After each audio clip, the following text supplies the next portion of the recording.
S'il vous est déjà arrivé de vous retrouver dans une situation où on ne vous prend plus au sérieux, pourtant au début tout allait bien, où on vous manque du respect et à chaque fois que vous souhaitez partager votre opinion, eh bien les gens en rigolent.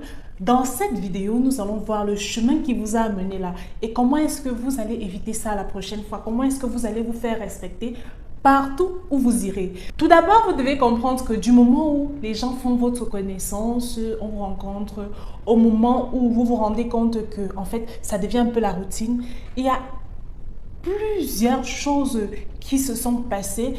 La première chose qui va justifier le fait qu'on vous manque de respect, c'est quand vous vous mettez à partager des choses personnelles sur vous, un peu trop personnelles. Alors, beaucoup de personnes ne savent pas distinguer, malheureusement, les gens de confiance, ou alors même si ce ne sont pas des gens de confiance, mais des gens à qui il faut partager certaines choses. Parfois, on vous verra et les gens se feront une idée de votre vie. En fait, ça peut être l'idéalisation parce que malheureusement, on est dans une société où plus vous êtes mystérieux, mieux les gens auront peur de vous parce qu'on ne sait forcément pas ce que vous pouvez faire, ce que vous vivez. Est-ce que vous êtes heureux? Est-ce que vous êtes malheureux? Est-ce que vous pouvez vous venger si on vous fait quelque chose en fait? Et le respect, surtout dans le milieu professionnel, est souvent lié à cela. Alors, si vous vous mettez à partager vos informations personnelles, le nombre de sous-vêtements, ce que vous aimez en tant que sous-vêtements, vos femmes préférées, ce que vous mangez, comment votre père ou votre mère vous a maltraité, je ne dis pas que c'est mauvais, non. Je dis juste qu'il y a des endroits dans lesquels vous devez apprendre, savoir où est-ce que vous devez partager ce type d'informations. Alors, si vous vous êtes retrouvé dans une situation où vous avez trop parlé de vous, où vous avez commencé à partager comment votre partenaire n'est pas bien, surtout cet aspect de partenaire, la personne qui partage votre vie. Au début, les gens auront pitié de vous, mais ce que vous ne savez pas, c'est que si vous êtes en train de diminuer la personne avec qui vous êtes, au fil du temps, on va vous manquer de respect parce qu'on va vous dire: il faut s'accepter de sortir avec ce genre de personnes. Ça veut dire que vous n'en valez finalement pas la peine tant que ça en fait. Alors, c'est un couteau à double tranchant. En second lieu, la raison pour laquelle les gens vont commencer à vous manquer de respect, c'est parce que vous ne prenez pas soin de vous. Ah, quand je rigole parce que ça me fait penser à cette personne qui viendra vous parler et sa bouche sent mauvais. Et bizarrement, ce sont toujours des personnes qui ont une mauvaise haleine, qui adorent chuchoter dans les oreilles des autres. Même quand vous êtes dans un endroit seul, elle va toujours essayer de venir chuchoter dans votre oreille. Et puis que ça sent, ça donne toujours le mal de ventre. Vous voyez un peu, si vous ne prenez pas soin de vous, on vous prendra comme une personne qui ne se respecte pas. Et lorsque vous ne vous respectez pas, les gens ne vont pas vous respecter. Alors prenez soin de vous. Prendre soin de soi est différent d'être riche en fait. Le savon, il ne coûte pas cher. La brosse à dents également, vous pouvez vous brosser. Vous n'avez pas forcément besoin d'avoir le parfum le plus cher qui soit, mais avoir une bonne hygiène corporelle, pouvoir repasser vos vêtements, même si vous n'en avez pas beaucoup, c'est déjà quelque chose qui est admirable en fait. Et même si les gens viennent chez vous, ils se rendent compte que votre maison elle est sale, mal entretenue. C'est également des portes qui font en sorte qu'on commence à vous manquer de respect. En troisième position, la raison pour laquelle les gens vont commencer à vous manquer de respect, surtout dans le cadre professionnel, c'est le fait de ne pas être compétent. Et vous ne savez pas ce que vous faites. Alors, je ne sais pas vous, mais il y a ce qu'on appelle le syndrome de la paresse. Ça veut dire quoi? Plus vous êtes paresseux, genre à vous montrer vraiment que vous êtes paresseux aux yeux des gens, et plus on ne vous prendra pas au sérieux, plus vous ne serez pas intéressant en fait. C'est un peu ça. Alors, lorsque vous ne savez pas ce que vous faites, en fait, vous n'êtes pas compétent dans votre travail, ce que ça renvoie aux gens, c'est que vous êtes une personne paresseuse. Et personne n'a envie de s'associer avec des personnes paresseuses parce que ce genre de personne finit pauvre, n'atteint jamais ses objectifs, est toujours en retard dans ses projets et même dans les rendez-vous.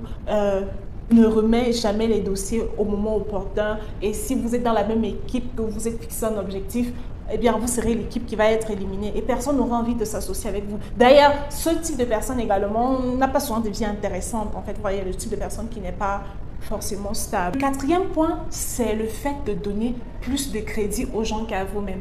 Si vous êtes le genre de personne qui pose les questions du genre Tu penses ça? Non. Vous voyez un peu, genre, vous êtes toujours en train de poser le style de questions où vous voulez que les autres disent oui, genre, vous ne savez même pas ce que vous êtes en train de faire, en fait. Vous voulez toujours l'avis des autres sur ce que vous faites. Ça montre un manque d'affirmation personnelle. Vous n'êtes pas sûr de vous, alors vous n'êtes pas une personne à prendre au sérieux. C'est également le chemin qui vous amène lentement vers le fait que les gens vont commencer à moins vous considérer parce que personne n'a envie d'être avec une personne qui ne peut pas s'assumer, qui ne peut pas s'affirmer. Ça veut dire que vous ne pouvez même pas être responsable. En fait, s'il arrive quelque chose, vous ne pourrez pas prendre les devants parce qu'à chaque fois, vous êtes toujours en train de demander les avis, vous êtes toujours en train de vous renseigner, vous ne pouvez rien faire de vous-même.